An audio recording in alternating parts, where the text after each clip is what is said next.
conversa hoje diz respeito à atividade de um empreendimento que foi marcante na história econômica recente do Espírito Santo. A industrialização tardia do Espírito Santo começou no final dos anos 60, início dos anos 70, com a erradicação dos cafezais. O Espírito Santo procurou uma saída para a industrialização e já em 1971 surgia aqui um empreendimento que tinha um valor simbólico para esse novo momento, que representava o aproveitamento do que viria a ser depois um dos nossos fatores de riqueza, a cultura do café Conilon. E na época, em 1971, surgia aqui a Real Café Solúvel do Brasil, já voltada para o beneficiamento e agregação de valor à nascente cultura e a cultura do café Conilon. Esse é o tema da conversa em 9 minutos. Hoje vamos conversar com o presidente da Real Café Solúvel do Brasil, o empresário Sérgio Tristão. Ô Sérgio, a sua empresa cumpriu essa função, fundada pelo seu pai, né, em 1971, cumpriu essa função já de imediato nascer gerando agregação de valor à nossa produção. Nós ainda purgamos, infelizmente, uma característica econômica de exportação de commodity, mas já naquela época a Real Café chega para beneficiar e agregar valor. Só que aconteceu uma coisa interessante, como é que ela tem resistido nesse cenário, porque se percebe um esvaziamento do setor de indústria de solúvel. Nos últimos 40 anos, pelo menos, se percebe que diminuiu consideravelmente a população da indústria de solúvel. Quando você olha para 1970, 71, quando a Real Café surgiu, excluindo a Nestlé, porque a Nestlé é um capítulo à par na história do solúvel no Brasil, porque ela foi construída para o mercado interno, diferente das outras empresas que foram construídas para consumir o excedente de café no Brasil e voltado para o mercado externo, nós tínhamos 13 empresas atuantes, hoje nós temos 5. A capacidade de produção das 13 empresas está exatamente igual, só que nós estamos 40 anos na frente. Quer dizer, 40 anos depois, a nossa capacidade de produção e de exportação não se alterou. O que alterou é que você tinha 13 empresas, hoje tem 5. E elas naufragaram por causa do quê? Custo Brasil? Olha, foram vários episódios.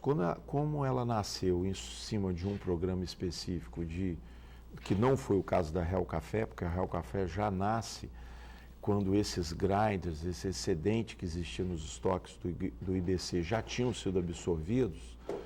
Houve uma relação de protecionismo do governo, época do governo militar, IBC, que a indústria não criou uma independência. Com o final do IBC, ela começa a ter dificuldades. E não tem dúvida que o custo Brasil teve uma influência muito grande. E outra coisa, ela sofreu retaliação, principalmente na comunidade europeia. Há muitos anos, a indústria de solúvel brasileira ela é taxada na comunidade europeia. E a comunidade europeia, até então, até alguns anos atrás, era disparado o segundo maior mercado. Hoje você tem todos os países emergentes da Ásia crescendo, fazendo frente à comunidade europeia. Mas há 20 anos atrás não era bem assim. Você tinha os Estados Unidos e tinha a comunidade europeia. E essa tributação atrapalhou muito também o Brasil, as empresas de solúvel. Barreira tarifária, né? Era barreira tarifária. Nada que se resolvesse no âmbito da OMC. O problema é que o solúvel é muito pequeno, a indústria do café solúvel, por o contexto de uma negociação brasileira, entendeu? Entendi. Hoje a gente é tributado em 9%, 9,2%. É um tributo muito forte. Praticamente alija a indústria da competitividade na comunidade europeia. Você falou que, mas ela já foi sucedida pelos mercados asiáticos, né? Ela foi compensada. Porque o que acontece? A Ásia são países produtores também. Você tem Vietnã é produtor, Indonésia é produtor, Filipinas é produtora, mas a população na Ásia é muito grande. E você dando poder de compra a essa população, a velocidade do consumo está sendo maior do que a velocidade de produção, não só de matéria-prima, porque matéria-prima eles até produzem, mas para chegar no produto industrializado, a demanda de você construir fábricas, o tempo é bem maior. Então, a gente está conseguindo compensar um pouco na Ásia, em países produtores. Mas é uma preocupação. Aliás, houve um momento aí que vocês tentaram também trazer o robusta de lá, né? Não, eu acho que... Não estava mais barato aí com todo o transporte a indústria, batido aqui? A nossa indústria briga muito para o direito do drawback. Sim. Mas eu abandonei essa bandeira pelo estado que eu vivo. Entendi. É uma polêmica muito grande e que compensa muito pouco eu me desgastar por isso. Então eu deixo os meus amigos do Paraná e São Paulo e Minas brigarem e eu fico amigo de São Gabriel da Palha. Inteligente, Sérgio, inteligente. Drawback é a capacidade, é a possibilidade de você importar já comprometido com a reexportação, né, daquele insumo, matéria-prima. Né? Só que os momentos que justificariam os drawbacks, eles são tão pequenos que eu prefiro fazer bypasses alternativos aqui com própria parceria com os produtores. E nós fizemos uma opção em 2008 que eu reputo que ela estrategicamente ela é correta. Em 2008, nós focamos muito o mercado interno. Então, essa dependência do mercado externo, a gente procura abrir mão dela a partir de 2008. Ainda é pequena a participação no mercado interno, mas nós crescemos muito. A gente fez uma opção audaciosa, em vez de entrar no mercado com a nossa marca, o Real Café Cafuso, que nos demandaria muito investimento em distribuição, em marketing, em âmbito nacional, a gente deixou a nossa marca em âmbito de mercado do Estado capixaba, intensificamos as nossas campanhas aqui, tanto no torrado moído como no solúvel, no mercado capixaba. E procuramos trabalhar no mercado brasileiro com marcas de terceiros. E aí, como a gente já tinha um relacionamento bom com determinados torradores, por fornecer a matéria-prima para eles, de verde, aí nós conseguimos parcerias importantes com a Melita e com o que na época era Sarali, hoje é Master Blend, que produziu o Café Pilão, que eram duas marcas expressivas de café torrado moído, que também tinham na prateleira o produto instantâneo, o café solúvel, e compravam de outros concorrentes nossos. Nós conseguimos trazer essas duas marcas para a nossa indústria, isso foi uma tranquilidade muito grande. Mas hoje, da sua produção, que eu não sei quanto você vai falar para nós agora, a sua produção total de solúvel, o que é destinado para o mercado interno e mercado externo? Nós temos uma capacidade nominal na planta de 9 mil toneladas de café solúvel. Hoje a gente está comercializando em torno de 7.500 a 8 mil toneladas ano. Dessas 7.500 a 8 mil, 1.000 toneladas estão sendo destinadas para o mercado interno. Tá? Então, E aí, em torno de 6.500 a 7.000 toneladas são destinadas ainda para o mercado externo. Então, o mercado externo ainda é o grande pulmão, quer dizer, é a grande fatia da nossa produção. E é importante ressaltar também que, além do café instantâneo, solúvel, a gente tem uma parceria muito forte, com a família que produziu o Mate Leão e que foi adquirido pela Coca-Cola. Hoje o Mate Leão é um dos produtos que pertence ao leque de produtos que a Coca-Cola oferece no mercado aos seus consumidores. E o Mate Leão solúvel é produzido também pela Real Café. Também foi um foco no mercado interno. E um outro segmento de consumo, né? E é um outro segmento de consumo. Segmento de consumo.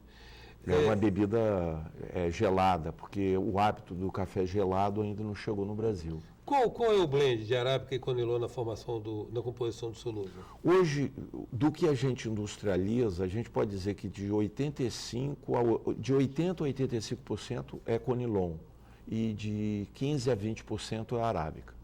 Né? O conilon foi muito redimido nos últimos anos, né, Sérgio? O conilon, lá no início, quando seu pai montou a fábrica, o Conilon era tratado de uma maneira jocosa pelos outros centros produtores. Falava-se de algo que produzia no Espírito Santo, que era um carocinho parecido com o de café, mas não era café. Servia para dar volume e negrume, né? E coloração. Não é isso? As intervenções genéticas dos últimos anos qualificaram muito o Conilon. Primeiro, desmarginalizaram o Conilon, tiraram o Conilon da marginalidade, descobriram que o Conilon é extremamente acessível e utilizável nos blends. E isso não foi só no Brasil, foi no mundo. Hoje tem estudos que até 2025 o mundo vai estar consumindo mais robusta do que café arábica, para a felicidade dos produtores de Conilon e para a tristeza dos produtores de café arábica. Eu não sei se isso vai acontecer, mas hoje o mundo consome em torno de 40% de café robusta e 60% de café arábica. E essa proporcionalidade pode inverter. No Brasil, a gente estima que 50% do consumo do café no Brasil é Conilon e 50% é arábica. No solúvel, esse percentual é maior para o café Conilon. Agora, não necessariamente no robusto ou Conilon. Robusto e Conilon, mesmo produto, né? Mesma planta. Mesma rubiácea, como diz o outro. De qualquer maneira, o café nos últimos anos tem experimentado uma redenção do ponto de vista das suas propriedades terapêuticas, que também promete aumentar e incrementar mais o consumo, né? Além do paladar, do gosto, né? Todas as experiências que foram feitas recentemente, não recentemente, mas elas já estão sendo feitas há mais de 20 anos, intensificaram nos últimos anos, indicam que o café é benéfico ao ser humano, entendeu? Tem restrições, as pessoas que têm problemas cardíacos têm limite para consumir o produto ao longo do dia, e você tem a alternativa do café descafeinado para esses cardiopatas, mas ele é benéfico para a capacidade de raciocínio, é benéfico para você despertar na parte da manhã, você tirar aquela inércia do sono.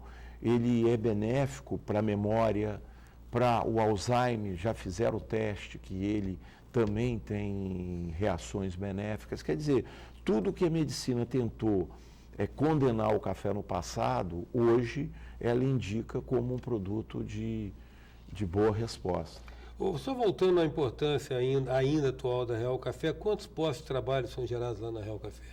Hoje a Real Café tem 380 pessoas trabalhando diretamente. 380 pessoas, porque você tem que funcionar em turno ininterruptos, né? Depois que você liga a fábrica, a gente fica em média 3 meses praticamente ininterruptos. Então nós temos turnos para cada posto na produção, a gente tem 4 pessoas trabalhando. Você tem a posição do seu share, a participação do solúvel da Real Café no mercado, no consumo nacional de solúvel? Vocês estão detendo que parcela? A gente estima que a nossa participação está em torno de 10%. Seria mais ou menos proporcional à participação que a gente tem no mercado externo. Agradeço muito, Sérgio, sua presença aqui no nosso 9 Minutos. Eu que agradeço e estou à disposição aí para esclarecer o que está acontecendo no mercado do café e nas novas modalidades de consumo. Em 9 minutos, a gente contou com a presença do presidente da Real Café Solúvel do Brasil, o empresário Sérgio Tristão. Até já. Sou passageiro.